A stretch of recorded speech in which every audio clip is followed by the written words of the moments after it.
After my husband passed away, my sister revealed that her child's father was actually my husband, and she demanded half of the inheritance. I didn't believe her until I saw what she had to show. I stood in my sister's cramped apartment, surrounded by pastel balloons and the sticky smell of grocery store cake, wondering how I'd managed to show up at all.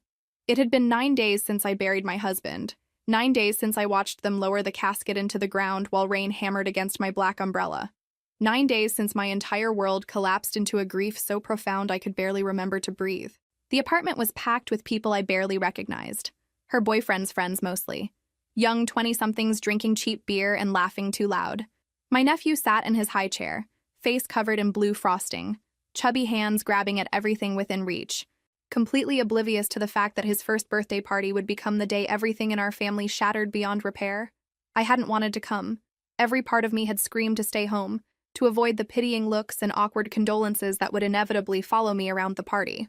But my mother had called 3 times that morning, her voice tight with that particular tone that meant she wouldn't take no for an answer. Family obligations, she'd said. Your sister needs you there. So I'd forced myself into a dark dress, pulled my hair into something resembling order, and driven across town with a stuffed elephant I'd bought online at 2 in the morning during one of my many sleepless nights. My sister moved through the crowd with an energy that seemed almost manic, her laugh too bright, her gestures too big.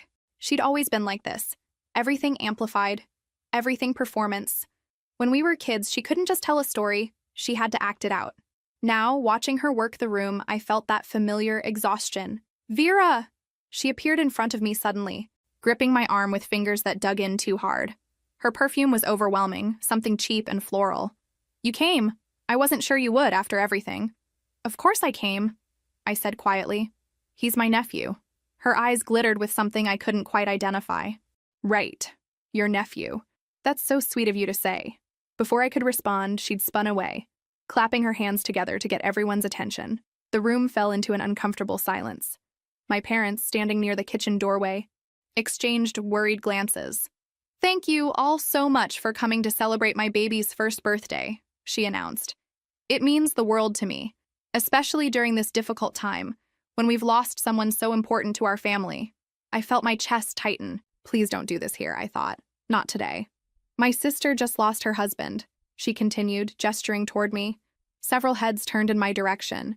It's been so hard on all of us. He was such a wonderful man, so generous, so caring, especially to me. The way she said that last part made my skin crawl. There was an insinuation in her tone, something poisonous lurking beneath the surface. Which is why, she said, pulling a folded envelope from her back pocket, I think it's time everyone knew the truth. I've been carrying this secret for too long, and with him gone, there's no reason to hide it anymore. My father stepped forward. Maybe this isn't the right time. This is exactly the right time, she cut him off sharply. Because my sister needs to know that the man she thought was her faithful husband was actually the father of my son. The words hung there like smoke from a fire. I heard someone gasp. My mother's hand flew to her mouth. The room had gone so quiet I could hear the hum of the refrigerator. I stared at her, waiting for this to make sense somehow. That's not possible, I heard myself say. You're lying. I have proof, she said, waving the envelope. A DNA test. And more than that, I have his will, the real one. He left instructions. Half of everything goes to his son. Half of that $2 million house goes to my baby. She looked so confident, so absolutely certain of herself, and I felt something unexpected bubble up in my chest. Not tears, not the devastation she clearly expected, but something else entirely. I laughed. It wasn't a pleasant sound. It was sharp and bitter, scraping its way out of my throat, because despite the horror of what she was claiming, I knew something she didn't. Something that made her elaborate lie fall apart. You think that's funny? She demanded. You think I'm making this up? I think, I said, my voice stronger than it had been in days, that you've made a very serious mistake. She faltered, just for a second. Doubt flickered before the mask of certainty returned. The only mistake was keeping quiet this long. That house, that money, half of it belongs to my son, and I'm going to make sure he gets what he deserves. I met her eyes and saw everything. The desperation, the greed, the conviction that she'd found her way out. We'll see, I said. My sister hoisted my nephew onto her hip. You'll be hearing from my lawyer. Enjoy that big house while you can. Soon, half of it will be mine. As I walked out, I felt something shift. The grief fog cleared, replaced by sharp focus. She'd forgotten one crucial thing, and that knowledge was about to change everything. I met him 12 years ago at a charity auction, back when I still believed in fate and serendipity, and all those romantic notions that feel foolish now. The event was one of those overcrowded affairs where local professionals pretended to care about literacy, while really just networking and drinking overpriced wine. I'd gone with a colleague who ditched me within 15 minutes. I was standing alone, studying a donated painting of a lighthouse that I had absolutely no intention of bidding on, when he appeared beside me. "It's terrible, isn't it?" he'd said, offering me a glass of champagne with a smile that seemed genuinely warm. "Absolutely awful," I'd agreed. "But admitting that feels wrong at a charity event." "I won't tell if you don't." We spent the rest of the evening talking, ignoring the auction and speeches. He was a corporate lawyer, he told me, specializing in contract negotiations. The work was boring but paid well. I told him about my marketing job, about the campaign that was slowly driving me insane. We talked about books and terrible movies and whether the city's new downtown development was visionary or just gentrification. By the end of the night, I had his number and a date scheduled for that weekend. Within 6 months, we'd moved in together. Within a year, we were married in a small ceremony at a botanical garden. Nothing extravagant. That wasn't who we were. We bought the Victorian house 2 years after we married. It had been a foreclosure, a complete disaster of peeling paint and rotting floorboards. But he'd seen the potential immediately. We spent weekends stripping wallpaper and refinishing hardwood floors. He learned to tile bathrooms from online videos. I developed a talent for choosing paint colors that actually worked together. The house became our shared mission. We turned the third bedroom into my home office. We renovated the kitchen with pale blue cabinets and butcher block counters. We planted rose bushes along the front fence and installed a porch swing where we'd sit on summer evenings. It was a good life. Stable, comfortable, happy. Or at least, that's what I believed. The problem started 3 years into our marriage when we began trying for a baby. The first year felt casual, almost fun. When nothing happened, we saw a doctor. Tests revealed I had endometriosis. The doctor recommended IVF, said our chances were good. The first round failed, so did the second. The third time, I got pregnant, carried for 6 weeks, and then miscarried on a Tuesday morning while he was in a meeting downtown. I called him from the emergency room bathroom, and he left immediately. He held my hand while the doctor confirmed what we already knew. The fourth round was our last attempt. We'd spent close to $80,000 by that point, emptied our savings, took out a loan against the house. The emotional toll was worse than the financial one. Every injection, every appointment, every 2-week wait felt like torture. When that final test came back negative, we'd both known we were done. We spent months grieving the future we'd imagined. The nursery we'd never decorate, the parent-teacher conferences we'd never attend, the chaos of family life that would never be ours. It felt like mourning a death, except the person we were mourning had never existed. Eventually, we adjusted. We had to. We renovated the room we'd mentally designated as a nursery, turning it into a reading nook with built-in bookshelves. We started traveling more. Long weekends in Charleston, 2 weeks in Portugal, spontaneous drives up the coast. We focused on our careers, on each other. The marriage settled into something comfortable. We had our routines. We didn't fight much. When we did, it was usually about something mundane, like whose turn it was to call the plumber. Looking back now, I wonder if I was too comfortable, too trusting, too willing to believe that what we had was solid and real. My sister had always been on the periphery of our life together. She'd been erratic even back then, dropping out of college, moving from job to job, dating men who were always either too intense or completely unreliable. He'd been patient with her in those early years. When she needed money for rent, he'd slip her a few $100s. When her car broke down, he'd spent a Saturday helping her. He was kind to her, but distant. Polite, but never warm. I'd appreciated that distance. When she got pregnant 3 years ago, I felt a complicated mix of emotions. Jealousy, definitely. Sharp and bitter, especially so soon after our final failed IVF. But also concern, because she was barely holding her life together. Her boyfriend, the bartender she'd been seeing on and off, seemed shocked but committed. He proposed awkwardly at a family dinner with a ring that looked like it came from a pawn shop. My mother cried happy tears while my father looked uncomfortable. My husband had been quiet that night, withdrawn. When I asked about it later, he said he was fine, just tired. But I'd noticed how he barely touched his food, how he'd made excuses to leave early. I'd thought it was about the baby, about watching my sister get pregnant so easily while we'd spent years failing. Now I wonder if I read it all wrong. My sister and I had never been close, not even as children. There's a 5-year gap between us, just enough distance that we never occupied the same social circles or shared the same interests. While I was studying for college entrance exams, she was still in middle school, experimenting with increasingly alarming hair colors and dating boys our parents didn't approve of. But the real wedge between us wasn't age, it was temperament. I'd always been the steady one, the planner, the daughter who did what was expected. Good grades, stable job, sensible life choices. She was the chaos, the drama, the one who called home at 2 a.m. needing bail money or a place to crash. Our parents enabled her, I thought. Every time she crashed and burned, they were there to catch her, to make excuses, to give her another chance.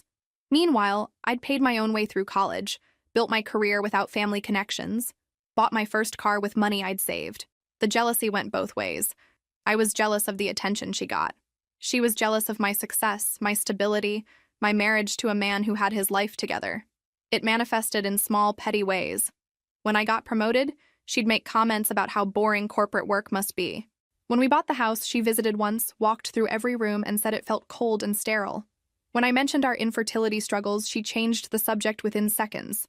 So when she got pregnant, the universe's irony felt particularly cruel. Here I was, 31 years old, financially stable, in a solid marriage, desperate for a child I couldn't have. And there she was, 26, living in a cramped apartment with a boyfriend who worked inconsistent bar hours, accidentally pregnant after what she described as not even trying. The pregnancy announcement happened at a family dinner. She'd pulled a sonogram photo from her purse, slid it across the table, and watched as our mother burst into tears of joy. My father had shaken her boyfriend's hand with gruffness that masked emotion. Everyone was so happy, so excited. I'd excused myself to the bathroom and cried silently into a towel for 10 minutes. My husband had found me there, knocked softly, and waited until I opened the door. "I know this is hard," he'd said quietly. "We can leave whenever you want." But we hadn't left. We'd stayed through dessert, through my mother's excited planning about baby showers and nursery colors. We'd smiled and nodded and said all the right things. On the drive home, neither of us spoke. When we got to the house, he'd gone straight to his office and closed the door. I'd found him there 3 hours later, staring at his computer screen without really seeing it. I tried to be a good aunt. I really did. I went to the baby shower, bought presents from the registry, helped paint the nursery in her cramped apartment. When the baby was born, I visited the hospital, held the tiny wrinkled thing, and felt my heart simultaneously break and expand. But my husband didn't visit the hospital. He sent flowers and a card, made excuses about work being busy, about not wanting to intrude. My mother had frowned at his absence, but I'd defended him, said he was giving them space. Looking back, I should have questioned that. Should have wondered why a man who'd been so eager to become a father suddenly wanted nothing to do with his infant nephew. But I'd assumed it was the same pain I felt, that seeing the baby was a reminder of what we'd lost. As the baby grew, the dynamic only got stranger. My sister started calling me constantly, asking if I could babysit, help with doctor's appointments, pick up diapers on my way over. She treated me like a built-in support system, and I went. Not because I particularly enjoyed spending time with her, but because I loved my nephew. He was sweet and smiley, reaching chubby hands toward my face, laughing at peekaboo games. My husband never came with me on those visits. If I suggested bringing him along, he'd suddenly have work to catch up on, calls to make, errands to run. The few times my sister brought the baby to our house, he'd stay in his office, only emerging briefly to say hello before retreating. "He's just not a baby person," my sister had said once, bouncing the baby on her hip in our kitchen. But there was something in her tone, something almost smug that made my skin prickle. "He wanted to be a father," I'd said defensively. Right. She'd adjusted the baby's outfit, not meeting my eyes. But wanting to be a father and actually dealing with kids are different things. The comment had stung. I'd asked her to leave shortly after. There were other strange moments, too. Times when she'd show up at our house unannounced. Always when she somehow knew my husband was home. Times when I'd catch them talking in hushed voices that stopped the moment I entered the room. At a family barbecue last summer, I'd gone inside to refill drinks and came back to find them standing close together near the fence, her hand on his arm, both of them looking intense about something. When they noticed me, they'd jumped apart. "Just talking about the baby," she'd said quickly. He was asking about his development milestones. But he'd never asked me about those things. The whole interaction felt off, staged. That night, lying in bed, I'd rolled over to face him. Is something going on with my sister? What do you mean? His voice in the darkness sounded carefully neutral. You guys have been talking a lot lately. Acting weird? She's your sister. I'm trying to be supportive. It was the right answer, the answer I wanted to hear. So I'd let it drop, tried to sleep, tried to ignore the nagging feeling that something wasn't quite right. The first real warning sign came 3 years ago, at a dinner that should have been ordinary. We'd invited my sister over because my mother had been pestering me about spending more time with her, about being a better sister. My sister was between boyfriends at the time, going through what my mother called a rough patch. We'd made pasta, nothing fancy. She showed up an hour late, smelling like she'd stopped at a bar first, carrying a bottle of cheap wine that was already half empty. She wore a dress that seemed too tight, too low cut for a casual family dinner, but that was typical for her. Dinner started normally enough. We talked about surface things, her latest job at a salon, my current work project, house renovations we were planning. She drank most of the wine herself, refilling her glass faster than keep up. By the time we'd finished eating, her words were starting to slur slightly. I'd gotten a call from my office around 8, a crisis with a client campaign that needed immediate attention. I took it in the other room, pacing while I tried to manage the situation. The call lasted maybe 20 minutes. When I came back, something had shifted. My husband was standing in the kitchen, gripping the counter edge with white knuckles. My sister was leaning against the refrigerator, her expression oscillating between defiant and hurt. The air felt thick, charged with something uncomfortable. What happened? I asked, looking between them. My sister pushed off the refrigerator, grabbing her purse. Nothing. I should go. No. Wait. My husband's voice was tight, controlled in a way that meant he was working hard to stay calm. I think Vera needs to know what just happened. My sister's eyes flashed. Don't be dramatic. It was a joke. It wasn't a joke. He turned to me, and I saw something in his face I'd never seen before. A kind of careful, practiced concern that felt almost scripted.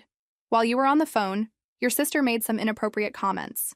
And then she tried to kiss me. The words hung there, impossible to process. I looked at my sister, waiting for her to deny it. Instead, she laughed bitterly. Oh, please. You're making it sound like I attacked you. I made a comment about you looking good. Is that a crime? You told me my wife didn't appreciate me, he said evenly. You said you'd noticed how distant we'd been lately. And then you touched my chest and tried to kiss me. I was drunk.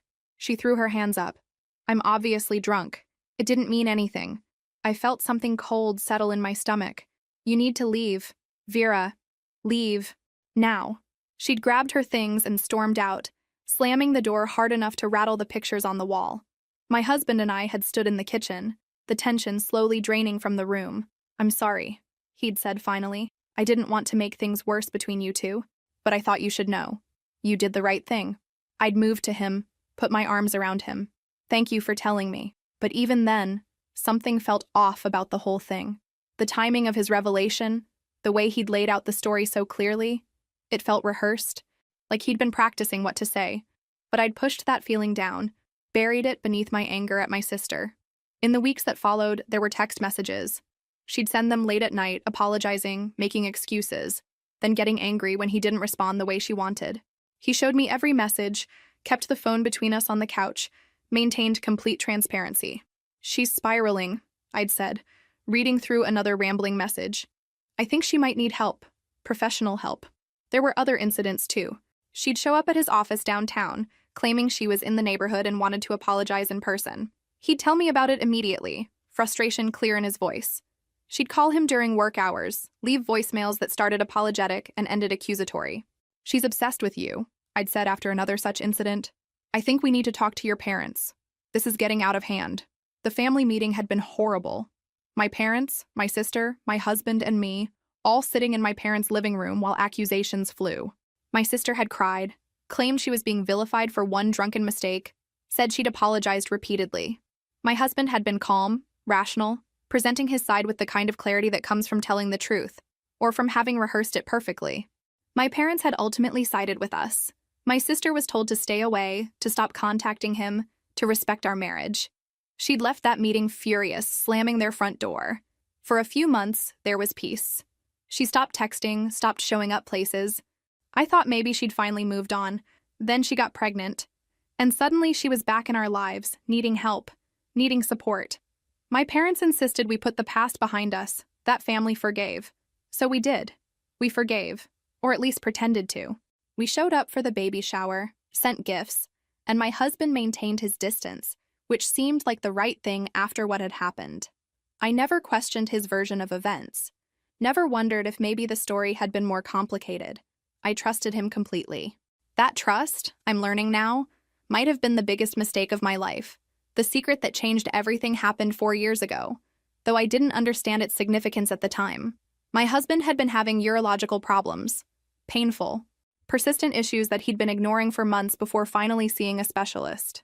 The diagnosis required surgery. Minor procedure, the doctor had said, but with a complication.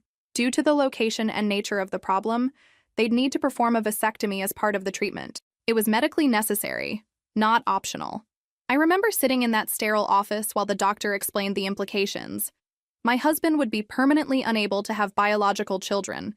Given our history with infertility, given that we'd already exhausted our attempts at IVF, the doctor seemed to think this wouldn't be a major concern. But it felt like losing something we'd already lost. Like closing a door that had already been closed, then nailing boards across it for good measure.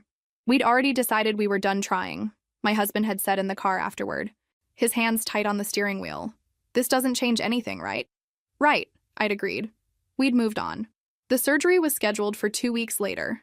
He took 3 days off work, spent them recovering on the couch while I brought him ice packs and prescription painkillers and tried not to think too hard about what this meant.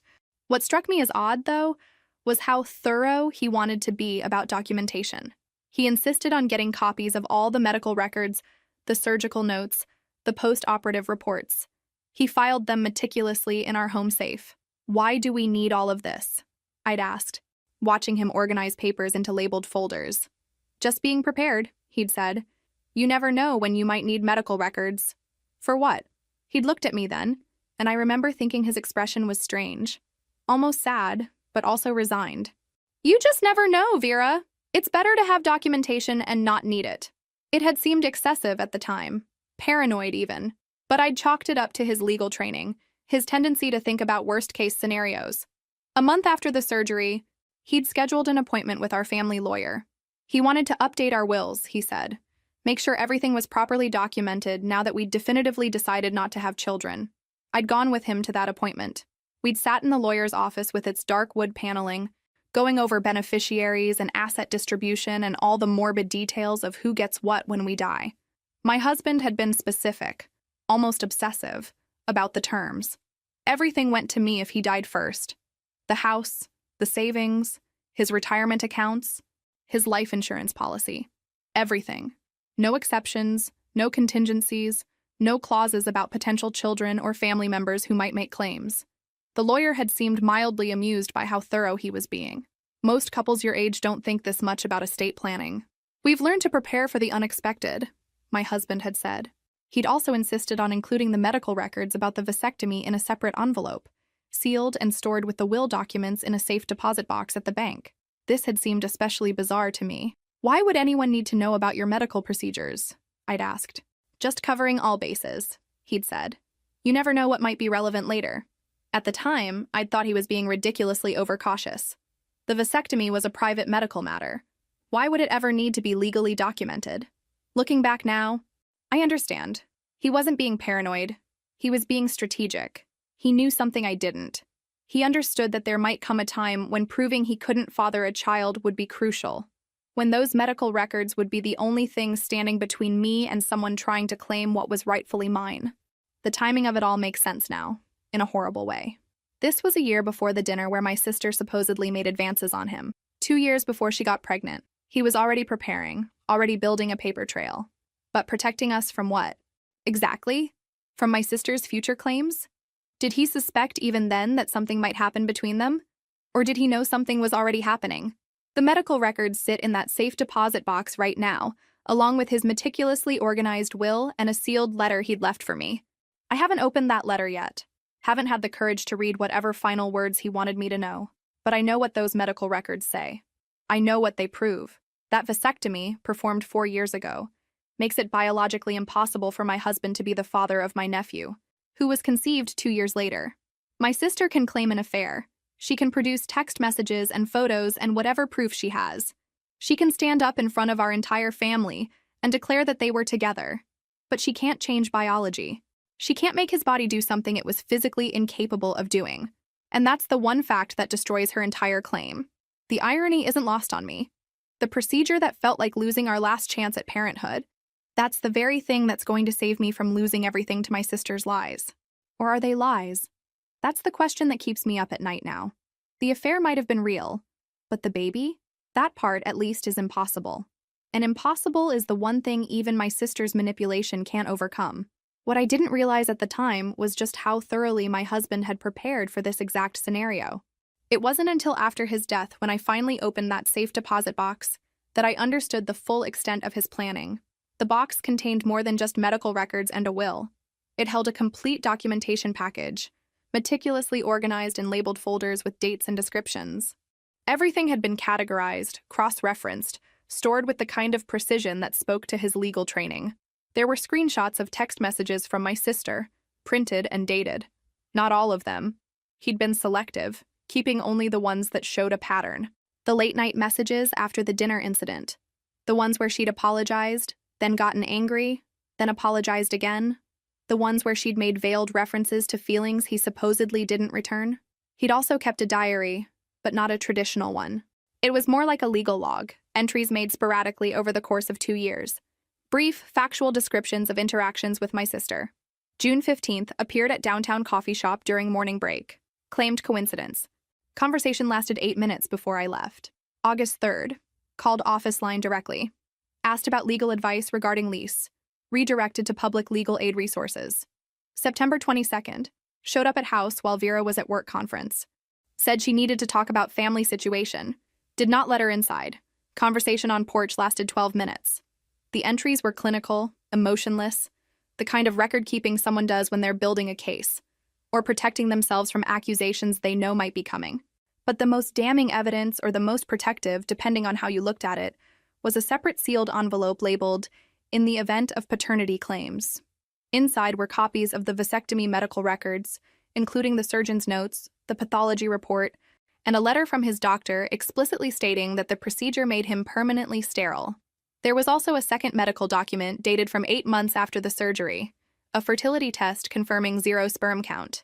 He'd gone back to have it verified, to have concrete proof that the procedure had been completely successful. He'd thought of everything. The legitimate will was there too, properly notarized and registered, leaving everything to me without exception. The language was clear and specific.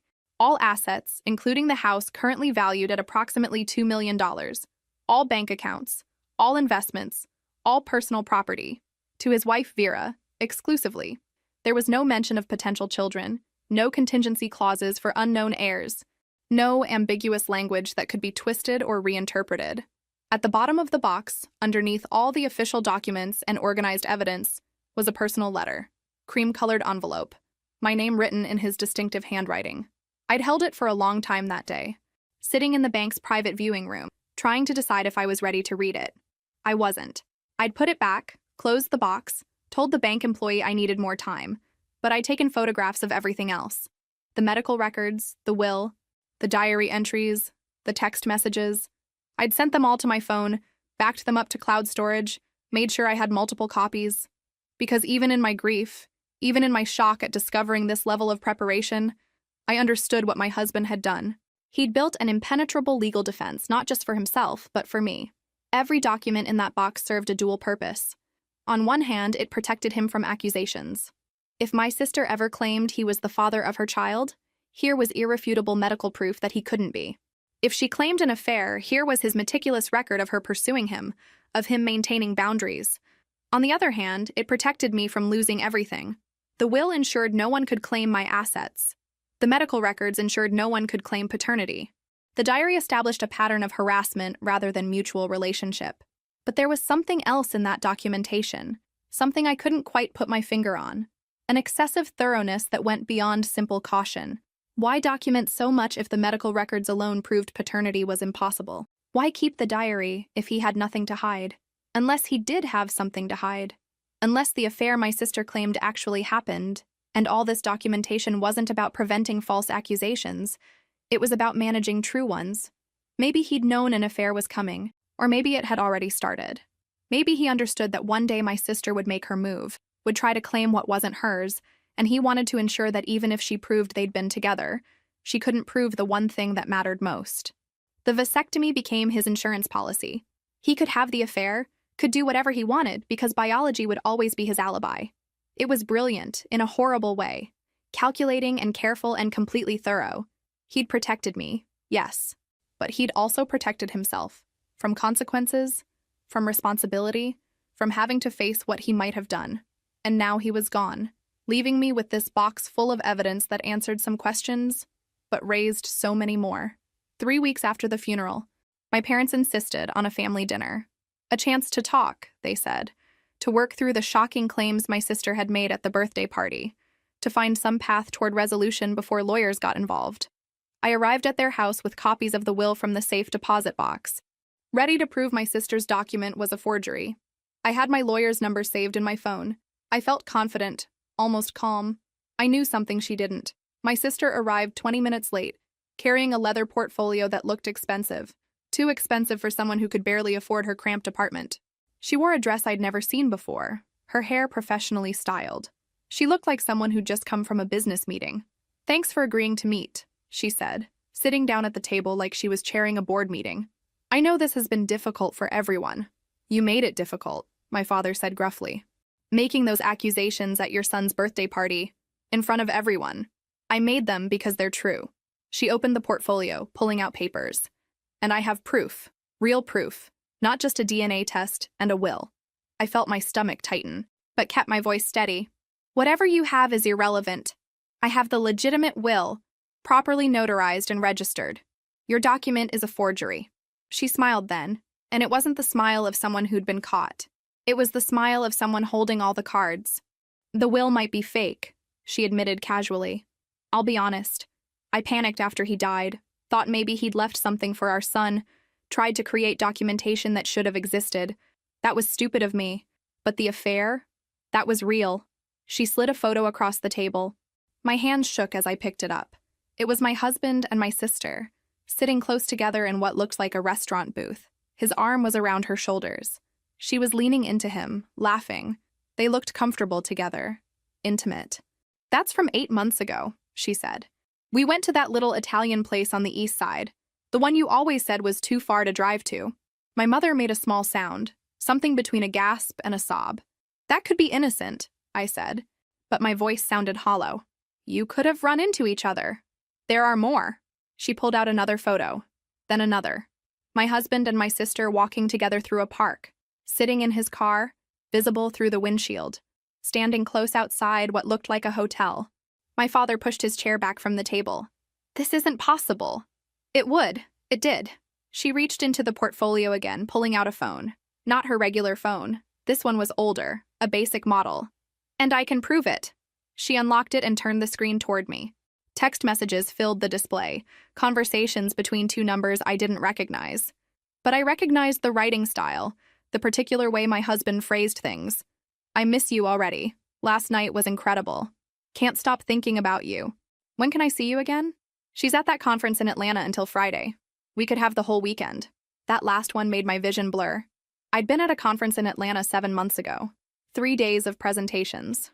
I'd called him every night, told him I missed him, looked forward to coming home, and while I was gone, he'd been making plans with my sister.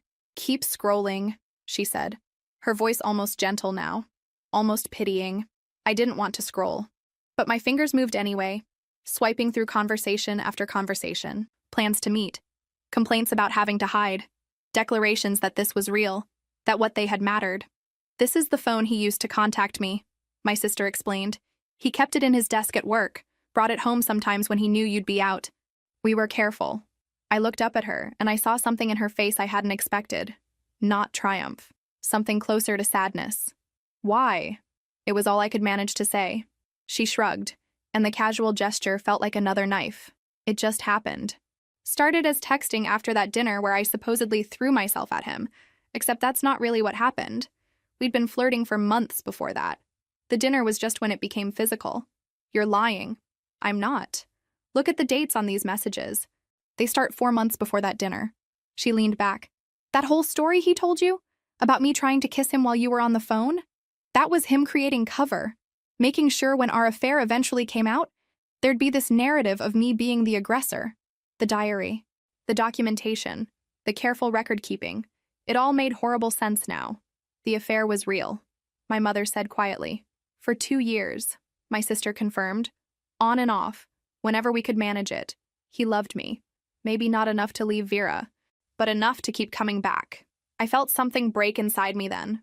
The man I'd married, the man I'd trusted completely, had been living a double life. While I'd been making him coffee every morning, believing in our marriage, he'd been sleeping with my sister. So, the baby, my father started, is his, my sister finished. Has to be. We were together constantly around the time I got pregnant. I stood up from the table. I need to leave.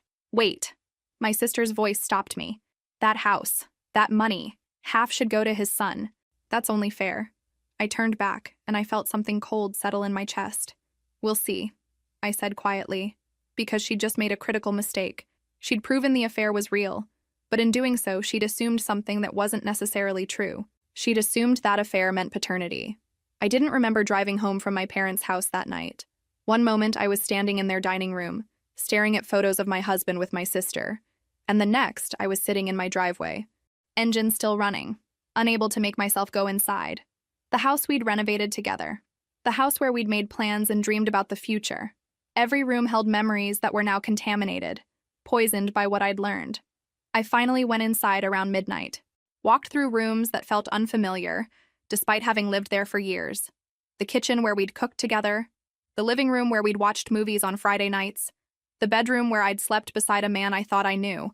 I'd been grieving for a person who never existed.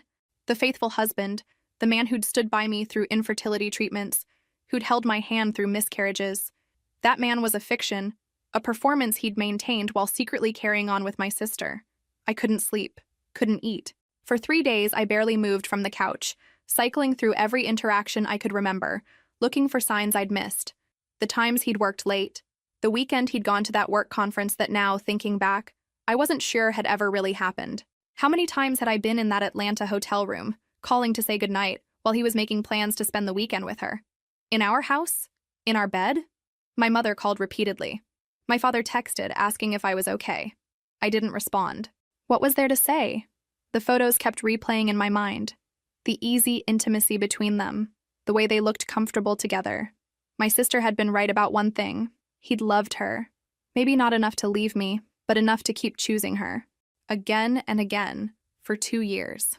I thought about the barbecue where I'd caught them standing close together, her hand on his arm.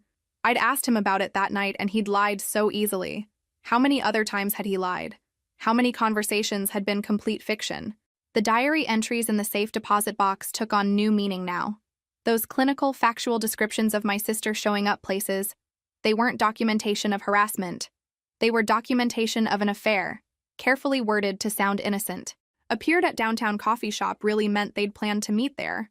Conversation on porch lasted 12 minutes was probably a fight about when they could see each other next. He'd been so smart about it, so careful. Every interaction documented in a way that made him look like the victim. The perfect cover story. And I'd believed it. Defended him. Took his side against my own sister. On the 4th day, I finally showered. Forced myself to eat something. My lawyer had left 2 voicemails asking about next steps. I couldn't bring myself to call back. What was I fighting for anymore? A house full of lies? Money that represented years of a marriage built on betrayal? Maybe my sister was right. Maybe she deserved half. She'd given him something I couldn't. A relationship without the weight of infertility, without the grief and disappointment. She'd been the escape from our complicated reality. I was sitting in the reading nook we'd built where the nursery should have been, looking out at the rose bushes he'd planted, when something shifted. A small, hard knot of anger that had been growing beneath the grief suddenly surfaced. My sister had slept with my husband for 2 years, had come to our house, sat at our table, held her baby while looking me in the eye and pretending to be family.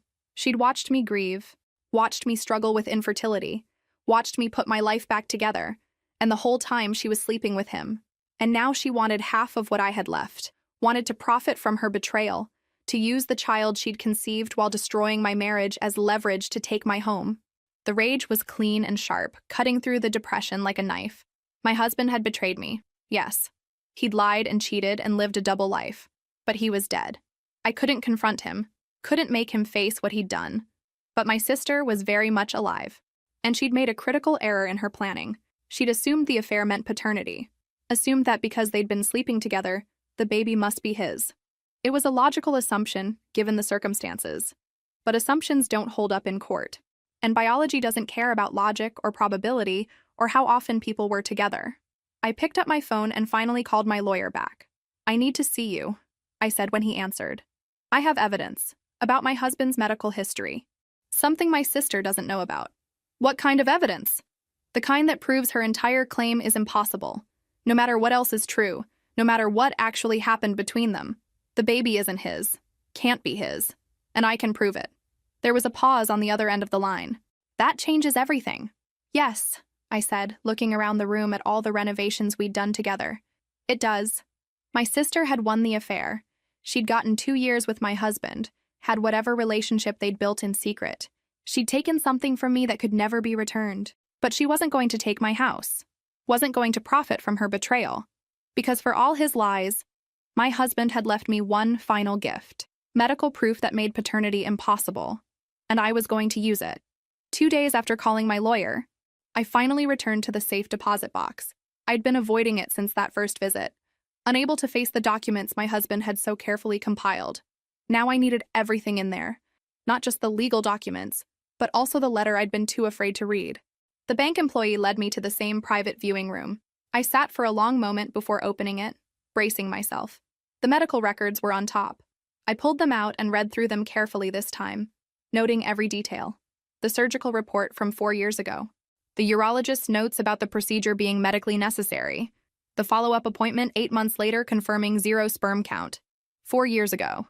My nephew had just turned 1, which meant he'd been conceived approximately 2 years ago. 2 years after the vasectomy that made my husband permanently sterile. The timeline was irrefutable. The biology was absolute. Beneath the medical records was the letter. I held it for a long time before finally opening it. "Vera," it began, "if you're reading this, I'm gone, and I'm sorry you're facing whatever comes next without me. I know I haven't been the husband you deserved. I know I've made choices that would hurt you if you knew about them. But I need you to understand that everything in this box is meant to protect you. The will is legitimate. The medical records are accurate. Whatever anyone claims, whatever accusations they make, you have proof of the truth. The house is yours. The money is yours. Everything we built together is yours. Don't let anyone take it from you. Don't let guilt or grief or family obligation make you give up what's rightfully yours. I'm sorry for the pain I've caused. But I'm not sorry for making sure you'd be protected. I loved you, Vera. In my own flawed way, I did love you." I read it 3 times, trying to find meaning between the lines. He knew about the affair. Obviously, he was part of it. He knew my sister might try to claim paternity. He knew I'd need this documentation. But what the letter didn't say was almost more revealing. No confession of the affair. No apology for the specific betrayal. Just vague acknowledgement of choices and pain without naming what he'd actually done. Even in death, he couldn't quite bring himself to be fully honest. I gathered all the medical records and copies of the will, put everything in my bag. Then I drove straight to my lawyer's office. He was a man in his 50s who'd handled our estate planning from the beginning. I'd called ahead, so he was expecting me, had blocked off his afternoon. I spread everything on his conference table. The medical records, the will, the documentation my husband had compiled. Then I told him about the family dinner, about my sister's proof of the affair, about her claim that the baby was my husband's. He listened without interrupting, occasionally making notes. When I finished, he spent several minutes reviewing the medical records, cross-referencing dates. "This is remarkably thorough," he finally said. "Your husband was very careful about documentation. Can she still claim paternity? Even with proof that they had an affair? She can claim it, but she can't prove it. These medical records are unambiguous. A vasectomy of this type, performed this long ago, with follow-up confirmation of sterility, there's no legal or medical argument that could override this evidence." He tapped the pathology report. "The affair is irrelevant to the inheritance question. She could produce 1,000 photos and it wouldn't matter. Biology is biology. So the house stays mine. Completely. The will is legitimate and properly executed. Even if the baby were his, which these records prove is impossible, your husband left explicit instructions that everything goes to you." He paused. She has no legal standing because she can't establish paternity. I felt something loosen in my chest. What happens when I show her this? I'd recommend we approach it strategically. Request a DNA test using samples from your late husband, hair from a brush, clothing he wore. Present it as fairness, as giving her a chance to prove her claim. She'll likely agree, confident in the outcome. And when it comes back negative? Then we have grounds for a fraud claim, given that she presented a forged will. But honestly, I suspect once the DNA results are clear, she'll back down entirely. We spent another hour discussing strategy, timelines. He'd draft a formal letter proposing the DNA test. It was a trap, and we both knew it. She'd walk right into it, convinced by 2 years of an affair that paternity was guaranteed. She'd see the test as a formality, something that would finally prove she was right. She'd assume that affair meant paternity, that sleeping together automatically meant the child was his. But biology didn't work on assumptions, and her logic had one fatal flaw. She didn't know about the vasectomy, didn't know that for all their intimacy, my husband had been physically incapable of giving her the one thing she needed. Driving home, I felt something I hadn't felt since before the funeral. Not quite hope, but something adjacent to it. A sense that maybe I wasn't completely powerless. My sister had taken my husband's love, or whatever version of love he was capable of giving. She'd taken my trust in my marriage. She'd taken 2 years of intimacy that should never have existed. But she couldn't take my house, couldn't take what my husband and I had built together. Because for all his flaws, he'd left me the one weapon I needed. Medical proof that her entire claim was built on sand. She'd made one critical mistake. She'd confused having an affair with guaranteed paternity. And that mistake was going to cost her everything. My lawyer's formal letter arrived at my sister's apartment 3 days later, delivered by courier. The proposal was straightforward. We would conduct a DNA test using samples from my late husband to definitively establish paternity. If the test proved my nephew was his biological child, we would negotiate an appropriate settlement. If the test proved otherwise, my sister would drop all claims and face potential legal consequences for the forged will. She called me within an hour of receiving the letter. I almost didn't answer, but curiosity got the better of me. A DNA test? Her voice was sharp, but not worried. Fine, let's do it. I've been saying all along that he's the father. This will finally prove it. The results will be legally binding, I said carefully. If it's negative, you'll have to answer for the forged document. She laughed, actually laughed. It won't be negative. I know who my son's father is, Vera. I spent 2 years with him. I know exactly when my baby was conceived, and your husband was the only person I was with during that time. The confidence in her voice was absolute. She truly believed what she was saying. We'll need samples from my nephew for comparison, I said. A cheek swab. The testing facility will coordinate whatever you need. I have nothing to hide. Her voice turned bitter. Unlike you, clinging to this fantasy of your perfect marriage, you're going to lose, Vera. You're going to have to face the truth about who he really was. And then you're going to give me what my son deserves. She hung up before I could respond. My lawyer coordinated with a reputable DNA testing facility. I provided samples. Hair from my husband's brush that still sat in our bathroom, a razor he'd used, even a toothbrush I'd been unable to throw away. The facility collected cheek swabs from my nephew through a neutral third party to ensure chain of custody. Then came the waiting. The testing facility said results would take 2 to 3 weeks. Each day felt interminable. My parents called repeatedly, trying to mediate, trying to find some compromise. My mother was particularly insistent that we could work this out without lawyers, without tests. This isn't about the money, she kept saying. This is about family, about that baby. He's innocent in all this. I know he's innocent, I'd replied. That's why I need to establish the truth, for his sake as much as anyone's. My father was quieter, more troubled. The affair had shaken his faith in my husband. I just want to know what really happened, he'd said. I want to understand how we got here. So do I'd told him honestly. My sister stayed away during those weeks. No surprise visits, no calls, no attempts at contact. She was waiting, confident in her position, probably already planning how she'd spend her half of the inheritance. I spent the time slowly going through my husband's belongings, boxing up clothes for donation, sorting through papers in his office. Every item carried double meaning now. Was this shirt the one he'd worn to meet her? Was this receipt from a dinner they'd shared? I found his secondary phone in his desk drawer, buried under old tax documents. The battery was dead, and I didn't try to charge it. I'd seen enough of those messages. 3 weeks and 2 days after the samples were collected, my lawyer called. "Results are in," he said without preamble. "DNA test is conclusive.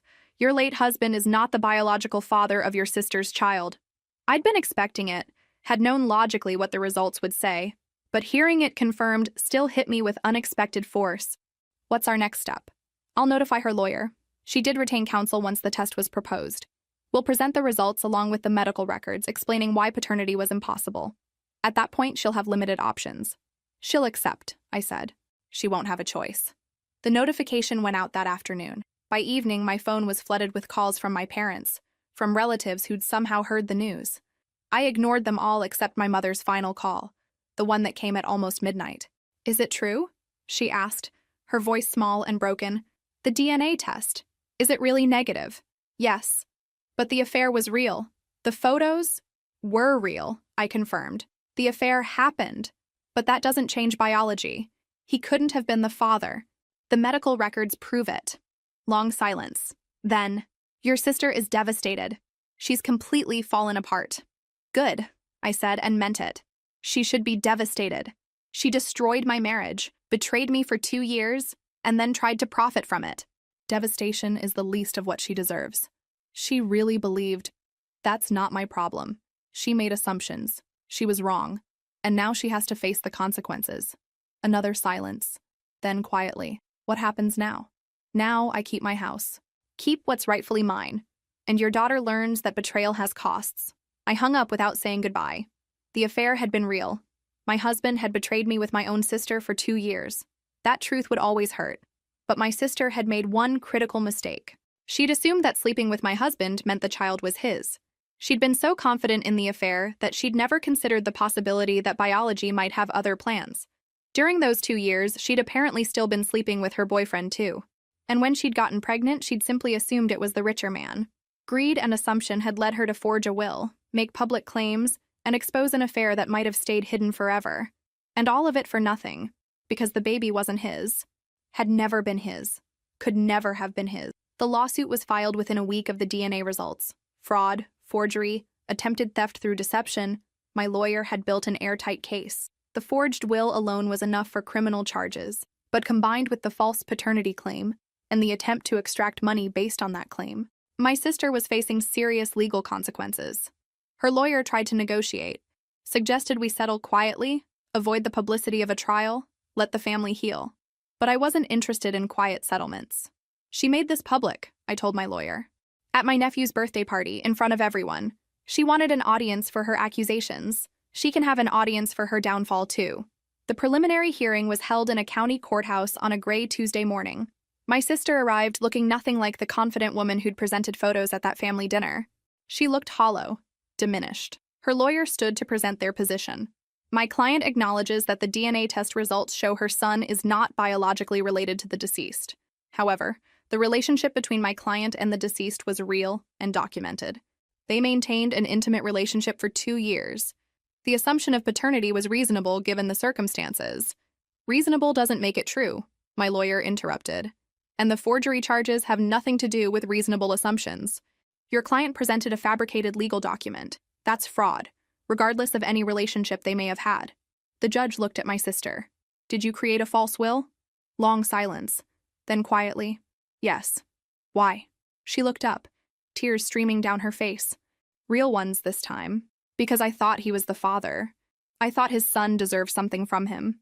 The timing made sense, and we were together so much during that period, I just assumed." "You assumed," the judge repeated. "Despite being in a relationship with another man during the same time frame?" Her lawyer shifted uncomfortably. "For the biological father to be someone other than my husband, she had to have been sexually active with at least one other person during the conception window. I was seeing my boyfriend," she admitted, "but not as often. I was with him more." She gestured toward the empty chair where my husband would have sat. "I thought the baby had to be his. But you didn't verify this before forging legal documents and making public accusations." "No. And you understand that your assumption doesn't justify the forgery?" "Yes." The word was barely audible. The judge reviewed the medical records, the DNA results, the expert testimony about the vasectomy. Then she looked at my sister with something that might have been pity or disgust. The court finds sufficient evidence to proceed with fraud charges. However, given the complexity of family circumstances, I'm recommending mediation before full prosecution. If the defendant agrees to formally withdraw all claims, make public acknowledgement of the fraud, and accept financial penalties, we may resolve this without a lengthy trial. My sister's lawyer immediately agreed to mediation. 3 weeks later, we sat in a conference room with a mediator, lawyers on both sides, and a settlement agreement that laid out exactly what would happen next. My sister would sign a formal declaration stating that she had forged the will, that her paternity claims were false, and that she had no legal or financial claims to my husband's estate. She would pay a fine of $15,000 for the attempted fraud, and she would stay away from me completely unless I initiated contact. What about family events? Her lawyer asked. I don't anticipate attending any family events where she's present, I said flatly. And if circumstances require we be in the same place, she stays on her side of the room, and I stay on mine. My mother, who'd shown up uninvited to the mediation, made a small sound of protest. This is tearing our family apart. She tore it apart, I said, not looking at her. She slept with my husband for 2 years. She watched me grieve him while knowing she'd betrayed me. She tried to take my home based on a lie. Don't talk to me about tearing families apart. My sister signed the documents without speaking, her hand shaking. When everything was finalized, she finally looked at me. I really thought he was the father, she said. The affair was real. What we had was real. I wasn't making that up. The affair was real, I agreed. And so was your betrayal. So was your decision to use that affair to try to take what didn't belong to you. The fact that you were wrong about paternity doesn't make any of that better. It just makes you stupid in addition to cruel. She flinched. Good. I wanted her to feel every word. I know you won't forgive me, she continued, voice breaking. But I need you to understand. I loved him. It wasn't just about money. I don't care, I interrupted. I don't care what you felt. You could have loved him completely, and it still wouldn't excuse what you did to me. I took nothing you really had, she shot back, anger flashing. He was already gone from your marriage. He was with me because he wanted to be. He was with you because you were easy, I said coldly. Because you were there and willing and too stupid to ask questions. He protected me even while betraying me. Left me everything. Documented everything. What does that tell you about how much he valued what you had together? The words hit their target. She collapsed back in her chair. We left separately. I heard later from my father that she'd called from her car, sobbing, begging them to talk to me. They'd refused. My parents finally drawing a line. What she did was unforgivable. My father told me that night. We can't support that. My sister's social circle collapsed within weeks. Word spread. People stopped returning calls. The salon let her go. She'd gambled everything on a lie built on an assumption, and she'd lost spectacularly. 6 months after the mediation, I still lived in the Victorian house that had become both my sanctuary and my prison. Every room held double memories now. The life I thought I'd lived and the reality that had existed beneath it. The kitchen where we'd cooked together while he texted my sister. The bedroom where we'd slept while he planned secret meetings. I kept the house, but it would never feel the same. Some days were better than others. I'd wake up and go through my routines, coffee, work, managing the estate affairs. Other days I couldn't get out of bed, crushed by the weight of grief and betrayal tangled together. Therapy helped, though not as much as I'd hoped. My therapist kept saying I needed to process 2 losses simultaneously, the death of my husband and the death of who I'd believed he was. That I was mourning both the person and the illusion. She was right, but knowing why something hurt didn't make it hurt less. I'd started renovating again, not because the house needed it, but because I needed to reclaim the space. Repainted the bedroom in colors he'd never seen, ripped out the rose bushes he'd planted and replaced them with lavender. Turned his home office into a yoga studio I never used, but that at least wasn't filled with his ghost. The inheritance was mine, complete and uncontested. The house, the life insurance, the retirement accounts, the savings, all of it. Legally, financially, I'd won. Emotionally, I wasn't sure anyone had won. I had money and property, but also the knowledge that my marriage had been a performance, my trust had been misplaced, my sister had betrayed me in the worst way possible. My sister, meanwhile, had lost everything that mattered. The fraud charges had been settled, but the social consequences were ongoing and severe. Friends had abandoned her once word spread about the affair and the forged will. Her boyfriend, the man who actually was my nephew's father, had left her shortly after the DNA results came out. unwilling to deal with the scandal. She'd moved in with our parents temporarily, a 30-year-old woman back in her childhood bedroom with a toddler. No job, no prospects, no reputation left to salvage. My mother reported that she barely left her room except to care for the baby, that the confident woman who'd orchestrated this whole disaster had completely collapsed. I felt no sympathy. She'd made her choices. She'd slept with my husband for 2 years, watched me grieve him, then tried to profit from both the affair and his death. My parents had tried, in their awkward way, to bridge the gap, suggested family therapy, offered to mediate conversations, hinted that maybe someday I'd find it in my heart to forgive. I'd shut down each attempt firmly. There would be no forgiveness, no reconciliation, no heartwarming moment where we all hugged and moved past this. Some betrayals were too deep to heal. Some damage was permanent. I saw my nephew occasionally, at carefully orchestrated handoffs where my mother would bring him to a park or neutral location. I refused to see my sister, but I wouldn't punish the child for his mother's sins. He was 2 now, talking in full sentences, completely oblivious to the chaos surrounding his existence. He looked nothing like my husband, I noticed. Had his actual father's features, his mother's coloring. No ghost of the man my sister had convinced herself was the father. He asks about you sometimes, my mother told me during one of these handoffs. Asks where you are, why you don't come to the house anymore. He's 2. He'll forget soon enough. Your sister asks about you too. I don't want to hear about her. My mother sighed. That particular sound of parental disappointment I'd heard my entire life. She's your sister, Vera. Family. That has to mean something. It meant something until she destroyed it. You don't get to sleep with someone's husband for 2 years and then claim family should forgive you. My father handled it differently. He'd shown up at my house one Saturday, unannounced, with tools and a determination to fix the porch railing that had been loose for months. We'd worked in silence for a while before he finally spoke. I failed you, he'd said, not looking at me. Let your sister get away with too much for too long. Yes, I'd agreed. No point in pretending otherwise. If I could go back, you can't. So this is what we have instead. We'd finished the repair without discussing it further. He'd hugged me before leaving, holding on longer than usual. The sealed letter from my husband, the one I'd read in the safe deposit box, stayed with me. I'd memorized every word. I loved you, Vera. In my own flawed way, I did love you.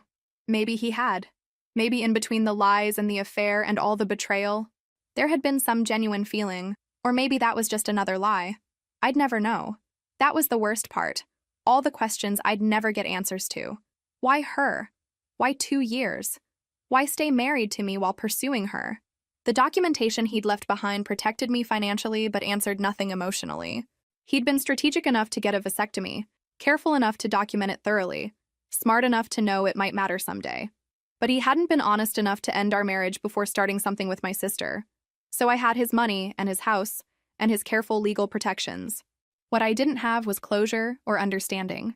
My sister had gambled on assumptions, that the affair meant paternity, that her confidence would be enough, that greed could overcome biology. She'd lost that gamble catastrophically. She'd have to explain to my nephew eventually why his aunt wouldn't speak to his mother, why family gatherings didn't include everyone, why there was this fracture that could never be repaired. And me, I'd have to live with the knowledge that I'd been betrayed by the 2 people who should have been most loyal. The house was mine. The money was mine. The future was mine to build. But it would be built on ashes of trust that could never be restored, in a family that would never heal, carrying scars that would never fade. My sister had learned that greed has costs, that assumptions aren't facts, that betrayal destroys everything. I'd learned that love and loyalty weren't guarantees, that family could hurt you worse than strangers, that sometimes the only protection you have is documentation and biology and the cold comfort of being legally right even when emotionally devastated. We'd both learned our lessons. Neither of us had won, but at least I still had the house.